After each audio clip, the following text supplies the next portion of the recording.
Welcome to the Rainbow Studio of the Iowa blog. I'm your host, Craig Wynn. This will be a presentation on our continuing series regarding Appalling Christianity to continue to prove emphatically that it was Paul who created the myth of Jesus in 52 CE and that nothing Paul said turned out to be true. Nothing is verifiable. And in fact, everything that he wrote can be easily disproven. So it is amazing that we would have 2.5 million people today and probably 10 million over history that would lose their souls to a religion that was fabricated by a man who admitted he was demon possessed and who was absolutely and unequivocally out of his mind. But nonetheless, that is the case. But before we go there, I just want to speak to what we're witnessing around the world. And yesterday's great disturbance was that Trump decided to do what he always does. He demeaned and dehumanized his foes. In this case, he mocked Governor Newsom and Mayor Bass in California. Now, I am no fan of either. I despise progressive politics. I think it is responsible in large part for making California a trash heap. I grew up there.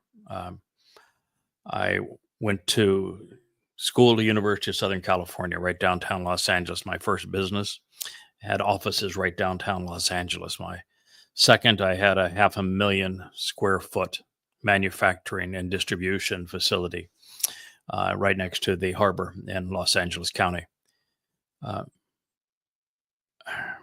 It was my home.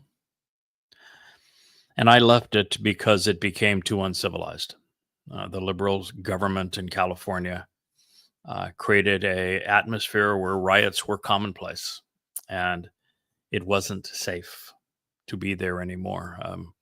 It was the week where our Federal Express delivery man was shot delivering a package to my factory. That we just realized you can't live here. I was having to go back and forth to work with a gun underneath the seat. We would spend our lunch breaks making sure that we were proficient with our guns as opposed to eating lunch. It was not a way to live.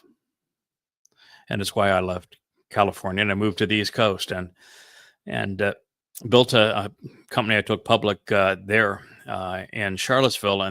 And then it too became so grossly immoral and controlling with the liberal politics that I realized that the same thing that had happened in Southern California that happened in Virginia, it became impossible to find a moral employee.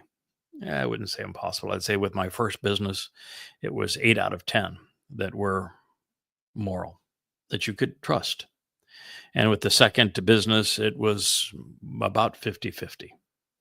And by the time of the third, it was 20% that you could trust and 80% that would steal you blind and nothing of it.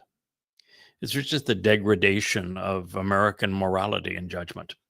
And so, as most of you know, I left the United States. I just couldn't relate to what it had become. I didn't feel comfortable with what it had become. And now we're witnessing the horrible events in Southern California and Los Angeles. And as always, I always like to go back and figure out cause and consequence. And the cause here is not the protests. The cause is that Donald Trump has chosen to dehumanize Hispanic immigrants to the United States. He's calls them criminals and rapists and all sorts of things. And MAGAs would think that whatever Donald says is scripture. So The Hispanic community in California, Southern California, has been demonized. Um, and they're not a minority there. More than 50% of the population of Los Angeles County is Hispanic. About 26% is white, 11% is Asian, 8% black. So the Hispanic community is the majority, and if you're going to be in a democracy, majority rules. And you then demonize that community, as Trump has done, and then send in ICE to be aggressive and disrupt the lives of people there and treat them as if they do not belong when they are now the majority, is what ignited this. And initially, decent people stood up and said, no more of this. And when it comes to protests, man, that is a magnet for Marxists. And so the Marxists, who are essentially anarchists, if you look at the history of Marxism, you have to be quite careful, because even though collectively and individually, Marxism attracts dimwits, subtards, as I like to call them. There is no benefit of any kind to Marxism. It is counterproductive in prosperity, and in value, and in freedom and quality of life, and every quantitative measure, even in terms of equality. Marxism is a completely failed concept. But today, the Marxists have formed an alliance with Muslims, two groups that can't develop or create anything of value, but they are quite good at destroying things of value. And they have miserable, unfulfilled lives, and they like to lash out violently to bring others down to their level. It is the nature of all conspiracies, whether they be religious or political. And so Marxists are quite violent. And it was when there's a protest against government, and particularly if it's against a right-wing government, as would be the Magites, they love to join it. And what you notice in Marxist protests is that they try to be intimidating. They taunt everyone. They're obnoxious, and they're violent. And so it's the Marxist element that has infused this Hispanic frustration with their community being demonized and attacked, that has spurred up in Southern California, in the Los Angeles area. And what happened during the first couple of days is that the protests were very sparse. 50 people, 25, 100, all the images were sparse. Occasionally you saw a car on fire, or tires or something of that nature, but there was no widespread looting initially. There was no gunshots. There were no vandalism of major consequence, other than there were 2 or 3 cars that were burnt initially. And of course, when you'd have pictures of Marxists, they are naturally violent. They're enraged people. Now, when Trump, well, before Trump, Karen Bass, who is a deplorable individual and mayor of Los Angeles, she's largely responsible for the wildfires growing out of control not long ago, and she had the police stand down rather than protect ICE agents when the first protests emerged. So it built out of control because of her incompetence. And then Trump decided that he would send in the National Guard. Well, the National Guard actually are assigned to state governors, not the President of the United States. So there's really an issue as to whether or not he even had the authority to do that. And then there's the issue of that's not the National Guard's purpose. The National Guard can be deployed for national disasters, and they can be deployed to protect the U.S. homeland. But they are now a reserve force for the main military, but you cannot deploy the U.S. military stateside as a policing organization, as the Secretary of Defense is now saying he wants to bring in the Marines. And by doing so, and demonizing the mayor, demonizing the governor, demonizing the Hispanic immigrants, and then bringing troops to bear against them, a bad situation was made hugely worse. When politicians demonize their foes, as we have so many in America demonizing Putin, for example, bad things happen, people die. It isn't a fun game to play. And it almost always is in lieu of actual evidence and reason, as it is in this case. And so we now have a much larger mess going in California, with the elected officials in California and the majority of the population vehemently opposed to what Trump has done. And then you have the MAGAs screaming at their top of their lungs as to how wonderful it is to impose this kind of thing, not recognizing, again, that Hispanics are the majority of Southern Californians, and most people don't like their community attacked and demonized. And of course, this follows the war between Elon Musk and Donald Trump. And one of the things that you have to recognize, and listen, I am not a liberal. I am the opposite of that. I am too conservative to be a Republican. I got out of politics when I met enough Republicans to recognize there wasn't a single moral one among them. And I'm very thoughtful as it comes to understanding the machinations between America's political parties over time. So when I talk to you, it's not because of a political bias. I am apolitical. And I view that both parties are a curse to the country. And the Trump v. Musk war, Trump continues to harass Musk. Trump is the one who showed no gratitude for Musk for keeping him out of jail. Had Musk not invested hundreds of millions of dollars into the last election, those swing states would not have been swung in favor of Donald Trump.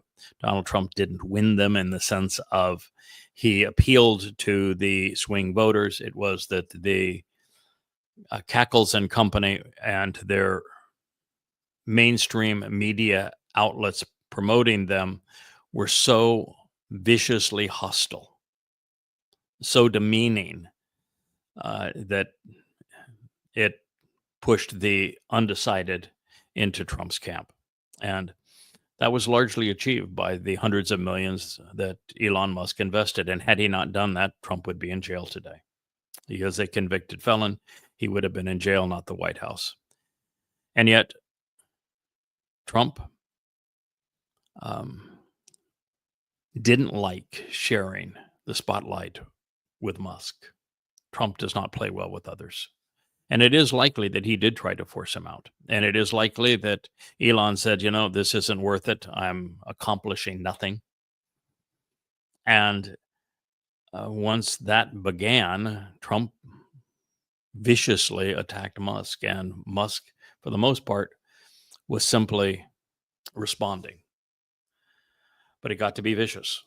And the part of it that is the most troubling of all of it, on both sides, first on Musk, if you're going to leave under the high ground of I disagree with the spending bill, and that Donald Trump is ungrateful because he has no gratitude for anybody over what Musk had done for him in attacking and abandoning Musk and turning Musk into an enemy, because that's what Donald Trump does. He demonizes people and he destroys them.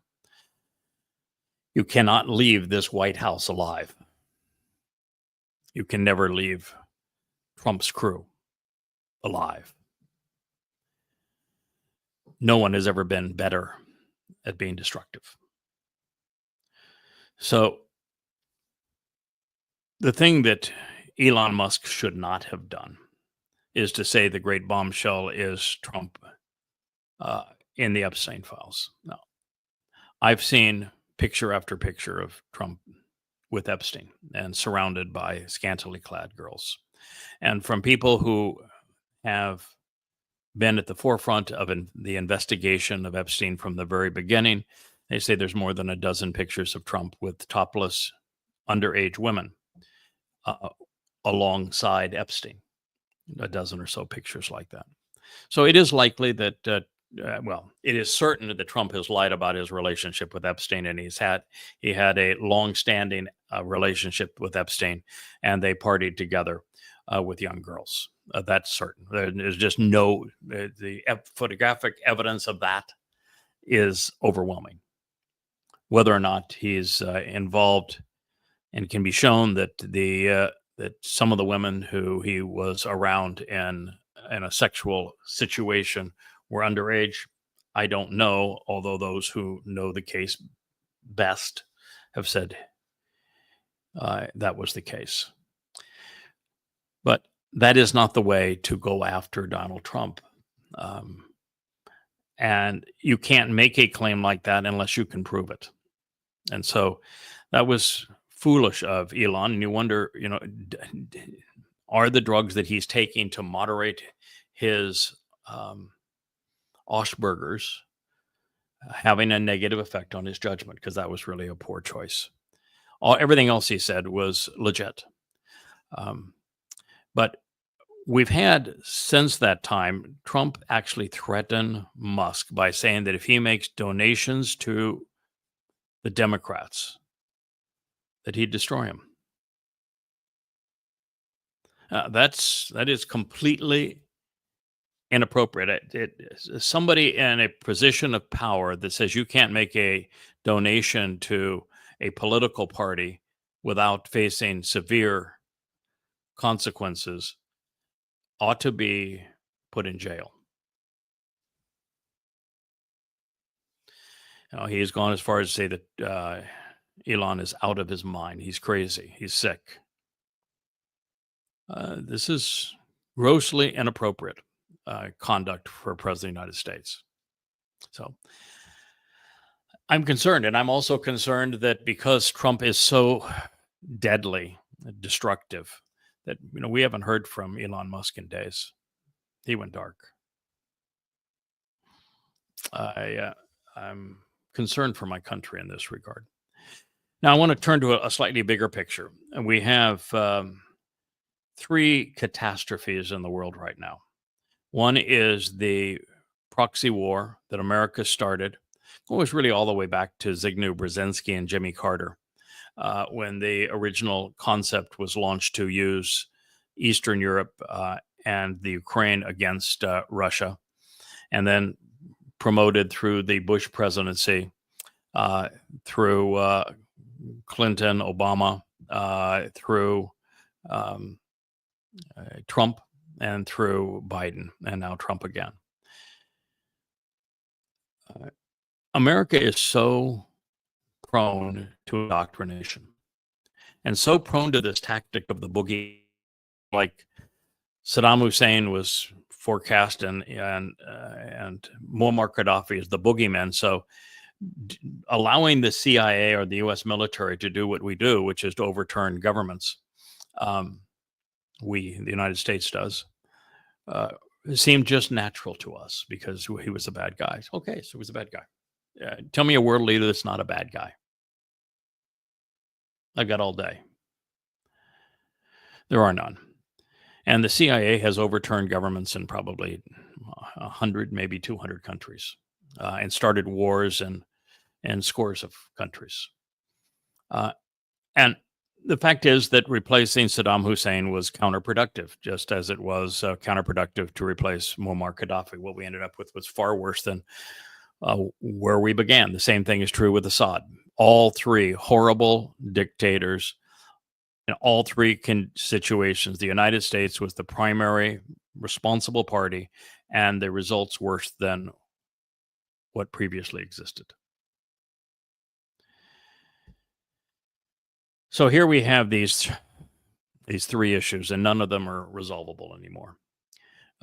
One is the proxy war with Russia. I made a statement, and I want to double down on it. The drone attack on Russia's strategic bomber fleet was conducted by the US CIA. It's not just aided by the CIA. The CIA would have been responsible for the design of the drones, for the targeting information of the bomber fleet, and the GPS that was used to guide them. Probably even supplied the explosives. Not possible without the CIA. Not the targeting information, not the GPS, not the explosives. None of it's possible without the CIA. Now, Trump says he knew nothing of it, which means either he's lying, which he does a lot, or he's paying no attention to his security briefings. But the reason those airplanes were out in the open is it was part of a nuclear arms agreement that the bomber fleets of both nations, United States and Russia, would be left out in the open so they could be accounted for. That's why they were susceptible. To bomb them is a grotesque violation of our nuclear treaties, many of which the United States has abrogated over the last decade. Russia would be absolutely justified in using a nuclear response now in Ukraine. And if they did so, no one's going to respond to them. The United States is not going to respond with nuclear weapons, nor is Europe, because it would be mutually assured destruction. But among stupid, immoral, deadly things to do, America's, whether it be strictly Trump or the CIA was acting mostly on its own, escalation of that war in that manner was devastating. And it means that the war can't be solved. Russia's never going to trust the United States. Of course, it doesn't trust the Ukraine. It doesn't trust Europe. So there's really no one to negotiate with to resolve this war. And this war is a direct product of the United States trying to push NATO onto the Russian border and then place missiles in those countries right next to Russia's borders for no other reason than to antagonize Russia. And then because America is so susceptible to propaganda, Americans probably to 80% believe that the war was started by Russia as opposed to the United States, when the evidence is overwhelming and irrefutable that this war was started by the United States. We overturned the popularly elected government deliberately of Ukraine to use it as a proxy. And we'd been working on this war going back now 20 years. And there are all manner of intercepted cables, telephone calls, videos of the United States deliberately and knowingly using the Ukraine as a proxy to aggravate and to kill Russians going back 5, 10, 15 years prior to that war. All Russia wanted is stop moving NATO closer to us and stop putting missiles on our border. It was the Cuban Missile Crisis, but played by idiots. And now we have pushed Russia to the point where if they don't have tremendous success in destroying the Ukraine and capturing more territory with the Ukraine in the short term, and readily, we're going to be in World War III. The only hope for the world at this point to keep it out of a nuclear conflict between America, Europe on one side, and China, Russia, Iran, and North Korea on the other, is for Russia to be successful on the battlefield.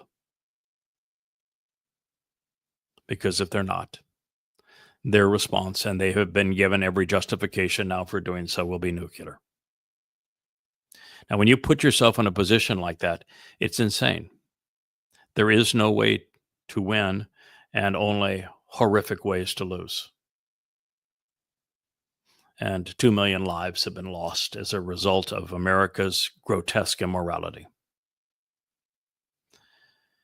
But it's not alone. I mean, America's responsible for the mess in Syria. America's responsible for the mess in Iraq.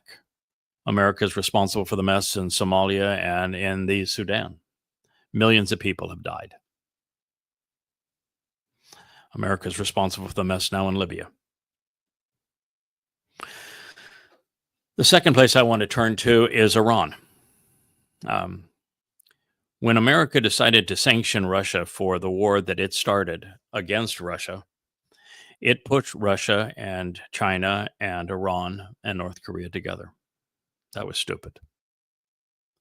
And at this point, the Chinese are supplying the Iranians with everything they need, and the Russians are doing so as well, as is also true of the North Koreans.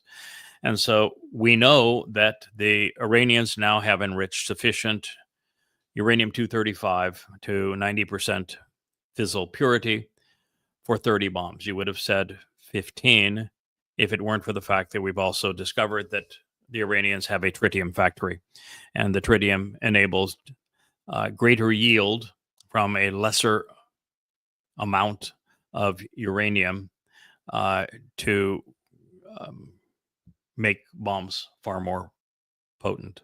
That's what the tritium does. It's a triggering device and a material that acts in the heart of a fission explosion to increase its potency and yield. This already exists. And not only isn't Iran going to give up that uranium, it's not going to ever say that we're going to forego the ability to enrich uranium. And let's not play around. I said this going back 15 years ago, that Iran was never interested in enriching uranium for civilian purposes, commercial purposes. The maximum you would enrich uranium under those purposes would be to 3% fissile purity, and they went immediately to 20 and then to 60 and now to 90. So no pretense that could ever have been correct, and anybody in the media or in government that played along with it, shame on you, you're an idiot. Plus the fact that countries that float on vast amounts of oil and gas do not need expensive atoms to boil water, which is what a nuclear power plant does. So the whole program has been, from its inception, a means for Iranians to achieve their religious devotion, which is to destroy Israel and the United States. That's the purpose. And so for Trump to a month ago say, we're not going to take that capacity away, and we're going to prevent Israel from taking that capacity away, and we're going to sit chat through an intermediary that has the average intelligence of a mongoose. It's unfair to mongooses, but it does start with the same letter M. And that's what we're going to do. And then to talk along the way, well, we're having great progress, great discussions. The Iranians have been very clear, no, we're not giving up nuclear enrichment capability. The only deal that can be done is one which assures Iran of nuclear weapons. And Trump knows it. And Trump's so desperate now in this situation that he admits that the Iranians said, no, we're not playing with you. No, the answer is absolutely not.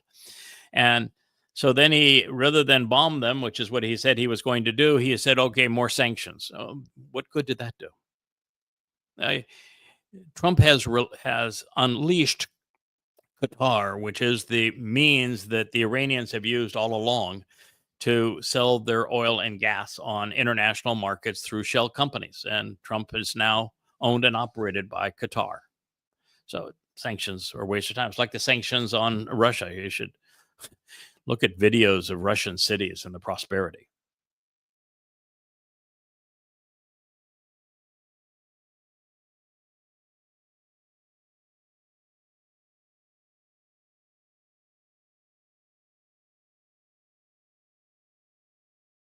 A nuclear bomber fleet in violation of the nuclear accords is so desperate he's begging Putin. That's how desperate he is.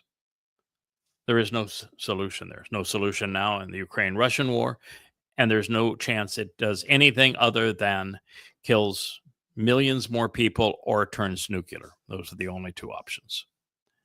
And the same thing now is true with the Iranian nuclear program, where mad, mutually assured destruction does not work because in Islam, to die a martyr killing Jews is the only guaranteed ticket into Allah's brothel. Then there's the issue with Gaza, where everything Trump has done has been a disaster. From saying it's going to be U.S. territory and resorts in Gaza to building emerald cities for Fakistinians and the Sinai to now the Gazan Foundation for feeding Israel's enemies, where he has to rely on paramilitary forces that are part of the most despicable of the U.S. defense culture.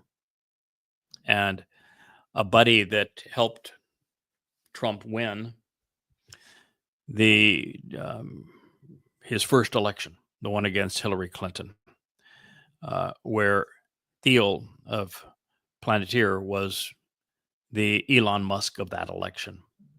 And the use of that company, frightening. A company, by the way, that was initially funded by Epstein. So we're in, and the PayPal fortune as well. We're in a really dark period. There is no solution now to Gaza. Trump is continuing to give weapons to Israel, largely because it puts Israel in a suicidal position. The more Israel bombs Gaza, the more the world turns on Israel. It is a totally suicidal approach that has a 0% chance of success. They could completely level Gaza so there wasn't anything left, and Hamas would still be in Gaza because Hamas is Islamic, Gaza is Islamic, and you can't root the Islam out of a Muslim. Cannot be done, particularly with bullets and bombs. You make more of them and you make them matter. And so there is no solution now for Gaza. And because Israel has continued to inflict this damage on Gaza in a war that has 0% chance of producing the result that Netanyahu is looking for, which is the defeat of Hamas, we are now in a situation where the world will absolutely impose a Fakistinian state on Israel. And when they do so, we are going to find that Israel is completely indefensible. And so that's the mess we're in. I've just covered 4 fronts. And the sad thing is, I don't think there's 1 in a million Americans that is willing, and Europeans willing to embrace the truth, who is properly informed, who is opposed to all of this, who isn't either rallying on beside of the Marxist madness that's in the EU calling for war, or the MAGAs calling for war in the United States because Russia has been demonized. We are in a horrible position. And when I woke up this morning, because I listened to probably 15 programs last night, 6-7 hours after I gave up here, I quit my day job, if you will, my sunrise to sunset job, and listen to experts talk about the condition of the world and the nature of Donald Trump. It is evident that the world is on the precipice of self-destruction, and that there's a very finite number of people with whom we can actually reach out to, and to have programs like this positively influence. And you can probably hear we have all manner of four-footed creatures here that are trying to get recognition, and everybody wants love. Everybody wants attention. I have a much higher percentage of my household that is receptive to good sense, love, and attention, and occasional petting than the world at large.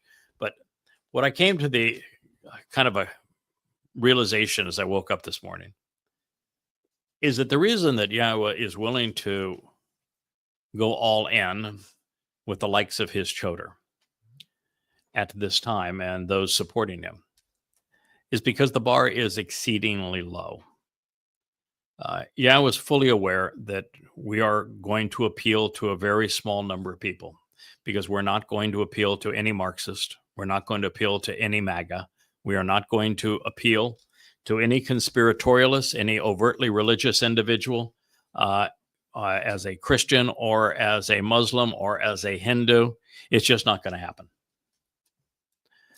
And so it is only an audience of non-overtly political and religious who are still intelligent, non-indoctrinated, not anti-Semitic, that we have a chance of reaching, and no one beyond them. All right, that was a long-winded introduction to this program, but I just wanted to give an assessment of where I think we are in the world today. Returning to Paul's rubbish, he had the propensity to be disingenuous, and this became epidemic for him. It's a plague that Christians have come to ingest to justify their religious views. It is also curious, indeed telling, that when considered as a whole, each of the four statements that Paul, misrepresented to miscast the Torah as a curse and something which he felt at liberty to annul, in every one of them, Paul's statements misrepresented the Torah's enduring promise to resolve the conflicts which separate people from Yahweh. Each of God's declarations actually undermined and condemned Pauline doctrine. And thus, if you were the least bit thoughtful in any of this as a Christian, and you actually looked up the statement that Paul used to justify his annulment and his degradation of Yahweh's Torah, you would find that the actual statement did exactly the opposite, and that it condemned Christianity, Pauline doctrine, and the New Testament.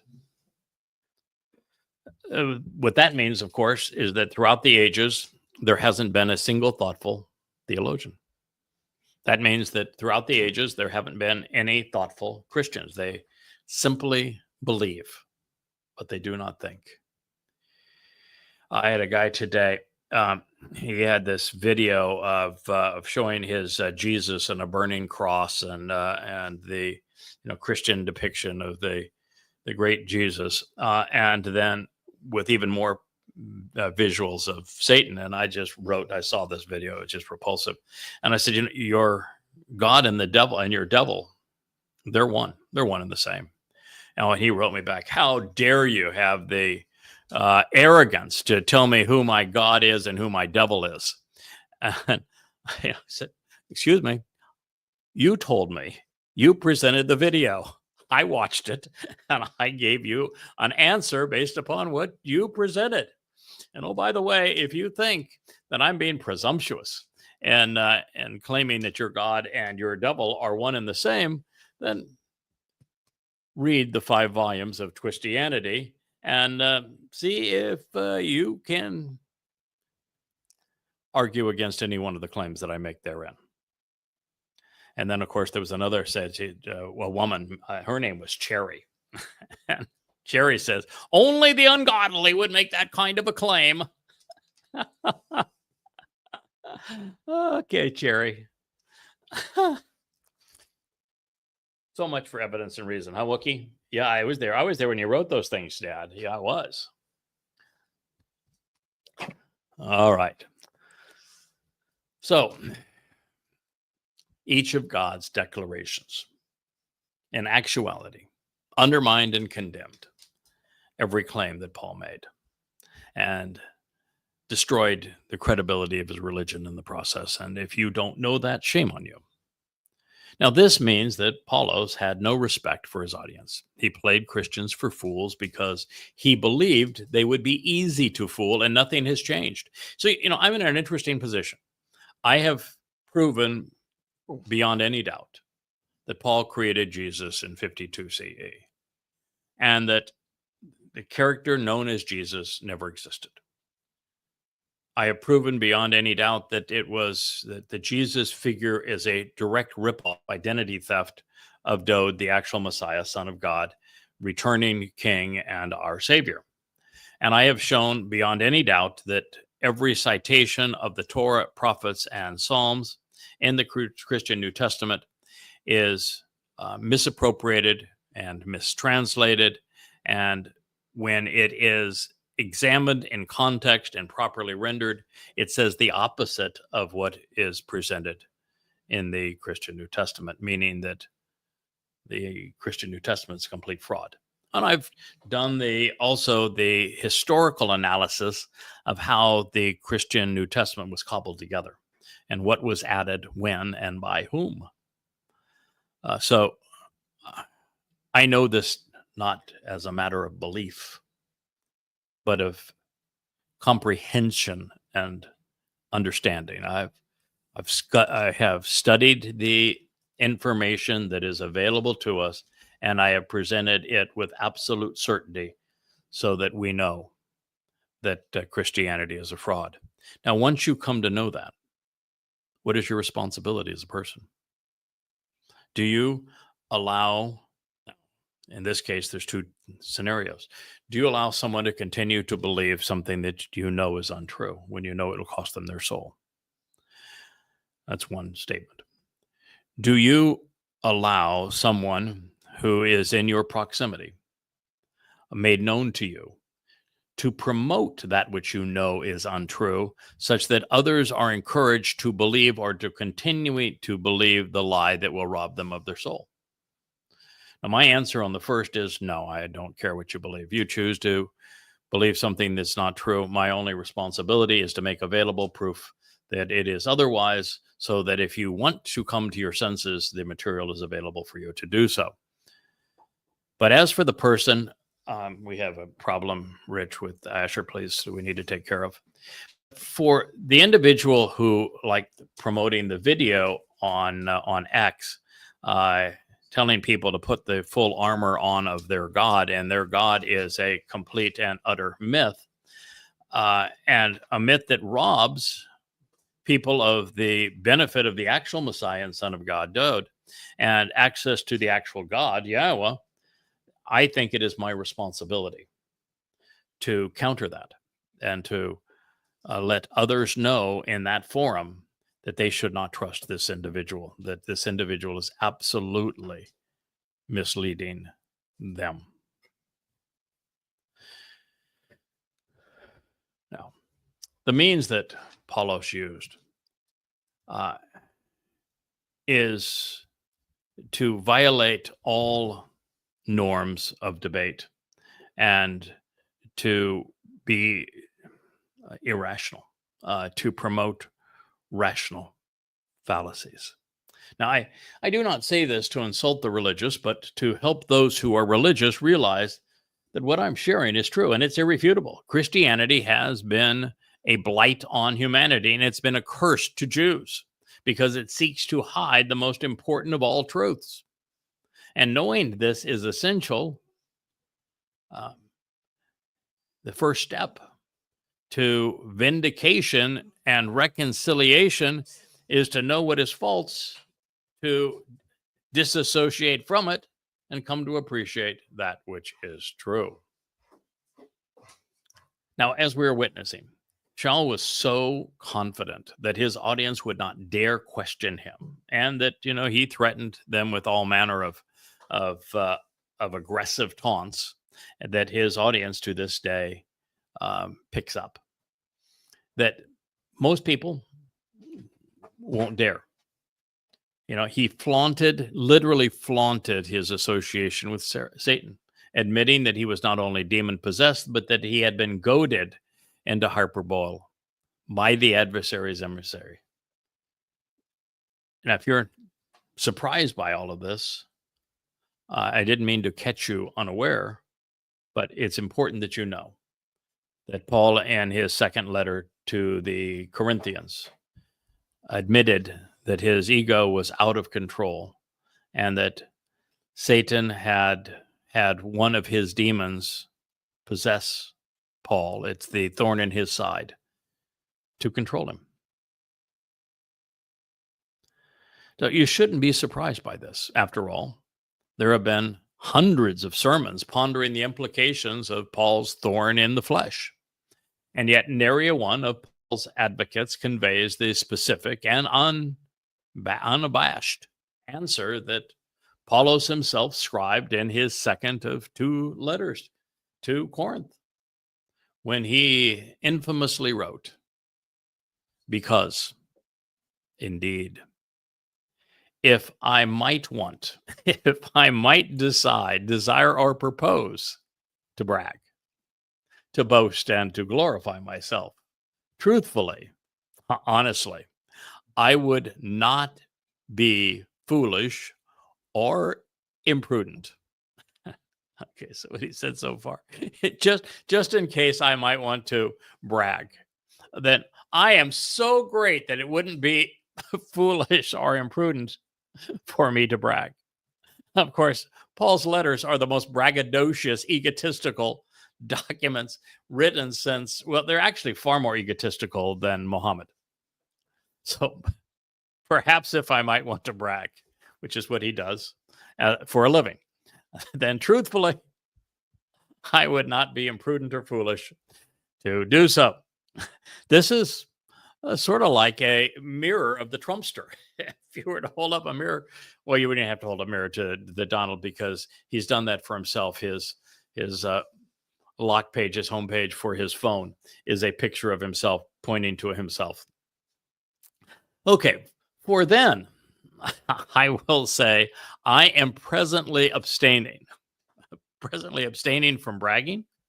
That's what he just said. I am presently abstaining from bragging, but someone not approaching my stature might ponder beyond what he sees in me, or something he hears from me, and of the extraordinary superiority, of the exaggerated, the hyperbole of my revelations. Okay, so what do you say there? Okay, I'm not going to brag, but I am so great that if somebody other than me were to look at what he hears from me and what he sees in me, particularly as it relates to the extraordinary superiority and the exaggerated hyperbole of my revelations, well, that person, go ahead. You can brag away about me. It's just mind-boggling that something this egomaniacal, this obviously delusional, is perceived as scripture that was inspired by God.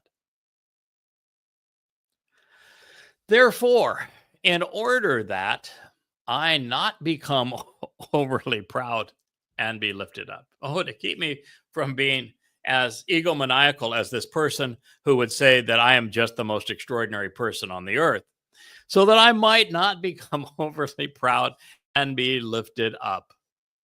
There was given to me, there was deposited upon me a sharp goad and a troubling thorn, a scalops, a sharp pointed prod used to control animals, featuring a poisonous scorpion's stinger in the body, in the flesh. Starks, a messenger, angelos, a spiritual envoy or demonic spirit of Satan. Of Satan. In order to strike and restrain me, to control me, torment me, mistreat me, afflict me, batter me, keep me in control. So that as a result, at the present time, there is the possibility that I might not be conceited, currently exalting myself beyond what would be justified, lifting myself up. 2 Corinthians 12, 6 and 7. So, Paul is having an out-of-body experience, talking about how egotistical he is, and that he is so egotistical that, well, because he's great, it's really not conceit, because, well, he is that great, and his revelations and his insights and his whole life are just so extraordinary that he really is that great, and it wouldn't be untrue to say that he is that great, so as to control his perceptions of his own greatness. Satan put a goad, a toxic probe in him, one of Satan's messengers, a demon, for the specific purpose of controlling him. Paul admitted in 2 Corinthians that he's demon possessed. No other way to interpret those words. He said, a spiritual messenger of Satan was in him, controlling him. And he also revealed the reason for it. You see, when you look at Muhammad's life and you look at Paul's life, both men were exceedingly egotistical, grossly immoral. And Satan doesn't share well with others. You could compare a lot to Donald Trump. Donald Trump doesn't play well with others either. He does not share well. And if you're going to be empowered by Satan, as both Paul and Muhammad were, both men, just like Paul did here, Muhammad did as well, admitted to being demon possessed. Paul admitted to it once here in his letter to Corinth, and Muhammad did twice in his life. That Satan is going to control you. You can't present yourself as greater than Satan.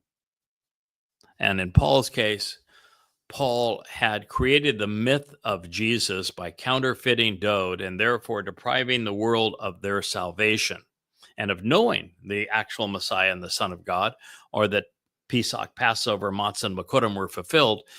And Paul was so full of himself for developing this following based upon this lie that his ego got out of control. And he knew that he had created a new religion, Christianity. And so Satan is controlling him, holding him back, because Satan wants the glory.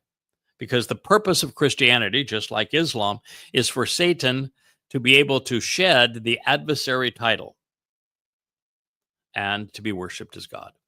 So this demon from Satan in this case was actually a representative of Paul's God. And that is the nature of Christianity and of Islam. The gods are Satan. That's the whole purpose of Isaiah 14, is it presents Satan's ambition. Satan does not want to be known as Hasatan, the adversary. He wants to be known as Almighty God. And the only way for that to happen is you have to have religions where Satan can attack the adversary title, this Satan title, and then present himself as the Lord God, to be worshiped as if he were a God. And there we have it. This is what Paul did beginning in 52 CE. And as a result, both men, Muhammad and Paul, died miserable deaths, alone, rejected. It's only what others did with their mantra thereafter that caused those religions to survive. Now, as bad as this is, and it's as bad ever gets, especially if you were a Christian and have entrusted your soul based upon this man's testimony, it may be even worse when considered from the perspective of Shaul's conversion experience. This, on the road to Damascus, he claimed to have heard the flashing light speak to him. In a desperate attempt to prove his qualification and thus justify his exaggerated revelations, under oath, Paul testified, "And every one of us, having fallen down, having descended from one level to another, to the earth, I heard a voice crying out, saying to me in the Hebrew, 'Shaul, Shaul.' In the Hebrew, 'Shaul, Shaul, why have you actually pursued me? Why are you following me?' Really striving with such intense efforts to reach me, hastening and zealously running towards me. It's hard, scleros, demanding and difficult, rough, harsh, violent, cruel, especially offensive and intolerable for you to kick against, to resist the goad, the sharp pointed stick used to prick and prod and thus control animals, featuring the sting of a deadly scorpion with the power to ruin and kill. Where have we heard that before? In the preceding statement, didn't we, about how Satan came to control Paul? Acts 26:14 this time. Now, while it may be surprising, even this gets worse in context, because the line, "It is hard to resist the goad," was plagiarized from a line attributed to the Greek god Dionysus, the pagan deity whose doctrine was largely incorporated into Christianity to make it more appealing and popular among Greeks and Romans, and to give the Messiah and Son of God, these titles that Paul stole from Dode, to give that resulting counterfeit religious and deified credentials as a dying and resurrecting God. All came from Dionysus. But the line he just cited was also from Dionysus. This is the most memorable line of Euripides' Bacchae, dating to 405 BCE. Dionysus's pronouncement reads, "I would sacrifice to the god rather than kick against his goad in anger, a mortal against a god." That is to say, standing up against a god is something no mortal should attempt. Also, at the same time, and by his own admission, Shaul was doing this very thing. He was striking anyone who admitted that Yahweh was God, that the Torah was his guidance, that the Mikre save us, and the Dode served as the Passover lamb. He became a mortal against God. Now, there is no way to discount Shaul's assault against God, to reject his admission of guilt or negate his admission of being demon-possessed. His confession to the latter at the conclusion of 2 Corinthians is duly recorded in Papyrus 46, a late first, more likely second century codex. If that witness is not reliable, the entire Christian New Testament becomes untenable, because there are no older or more credible codexes than Papyrus 46. Can you process that? Paul's confession to being demon-possessed is amongst the most credible things written in the Christian New Testament. If you are a Christian, you must deal with this by rejecting all of Paul's letters as demonically inspired, and then discard the whole of the New Testament as being similarly suspect. Or, of course, you could put your head in the sand and be religious, which would be akin to being irrational. At this point, you can no longer claim ignorance, nor should you. It should now be obvious that Paul was as described, a wolf in sheep's clothing. He deliberately lied with the intent to deceive while claiming to speak for God. And while that was relatively common then, just as it is today, it is frankly unbelievable that this man's fraudulent propositions are considered inspired. If you are religious, are you going to remain a victim? Are you going to become open to knowing the truth? Can you handle the truth? Do you want to even know the truth? Or would you prefer to condemn and attack those who share it with you? So before we move on, let's pause a moment and consider the options at our disposal regarding Paul's strategy, that of misappropriating and misquoting, even errantly translating, then corrupting Yahweh's Torah and prophets to promote his agenda. You can ignore his malfeasance if you believe that I have misrepresented Paul's or Yahweh's statements, but this approach is easily resolved. Flip forward to the Torah teaching and guidance chapter of Twistianity. Even there, every Hebrew and Greek word delineated in each of the statements that I have brought to bear against Paul in these introductory programs is presented so that you can do your own due diligence and you can look them up for yourself and you can verify the text and the translations yourself. Or simpler yet, just compare English standard translations of those passages and Shaul's quotations and note the differences. Since the option to dismiss this problem is a non-starter, the faithful can accept the fact that the citations are different, but attribute their divergence to an inadvertent mistake on Paul's part. But if you do, then you must abandon the notion that Paul's letters are the inerrant word of God. And you must rectify the realization that this mistake is in every single citation that he made, without exception.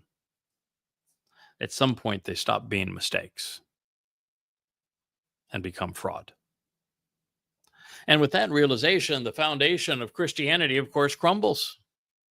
You can admit that there's a pattern of malfeasance with regard to all of Paul's Torah citations and recognize that they are misquoted and then twisted to support his agenda, which they all are, which means that he intended to misrepresent God's testimony, doing it deliberately. But if you take this path, you will be compelled to label Paul a false witness. And at that point, he becomes fraudulent. one of many popular and broad paths leading to destruction. Now, since these options are both devastating, you could blame the mistakes on scribal error, suggesting that Paul's quotations from the Torah and prophets were correct initially, but over time, copyists inadvertently misrepresented his words, creating a false impression. But this is a slippery slope. The oldest meaningful codex of the Christian New Testament is Papyrus 46, which is dated sometime between 95 to 125 CE, 35 to 75 years after this epistle was scribed. The codex contains a complete copy of almost all of Paul's letters. If it's not reliable, then nothing in the Christian New Testament is reliable. There's only one other 2nd century witness, Papyrus 75, which covers Luke and John, and it was scribed nearly 100 years thereafter. 3rd century. Therefore, if scribes significantly altered Paul's letters during this relatively short period of time, the list of appropriately supportive and textually unaltered Christian New Testament books would shrink to 2 portions of Luke and John. The rest, based as they are on far less reliable and far more recent manuscripts, would be too suspect to believe. And of course, that would mean that the Torah, prophets, and Psalms would stand unchanged. Or you can take the quietly popular, albeit seldom articulated Christian position regarding these misquotes, one derived from Marcion in the early 2nd century. He concluded, and that essentially concurring with Paul, that the God who inspired the Torah was a mean-spirited maniac who no longer existed or was even relevant. It is a position which many Christians hold, even if they are too timid to voice it. As such, Marcion attempted to nullify the Torah by encapsulating it within a collection which he, following Paul's lead, labeled an Old, that it was the will of a now deceased, or at least irrelevant, absentee deity. This wealthy merchant trader, Marcion of Sinope, promoted the myth that Paul was the only apostle and that he alone spoke for the new and improved God of his New Testament. Paul's letters were canonized as a result, a collection that included his epistles and edited portions of Luke and Acts, nothing more. Thereby, Shaul of Tarsus, now Apollos of Rome, was positioned and purported to correct the errors of that old God of the Jews. As a result, Paul's new faith separated believers from Yahweh, from his Torah teaching and guidance, from his Bereth covenant family, from his Mikre invitations to be called out and meet, from the chosen people, and from any opportunity to live with God in the promised land. I thank you for listening. We will continue our series on Appalling Twistianity as we continue to prove that Jesus is a myth created by Paul in 52 CE to counterfeit the greatest man who ever lived, the true Messiah, actual Son of God, prior and returning King, the great prophet, our Savior, the Shepherd, David. This has been an episode of the Yahweh Blog, and I am your host, Craig Wynn.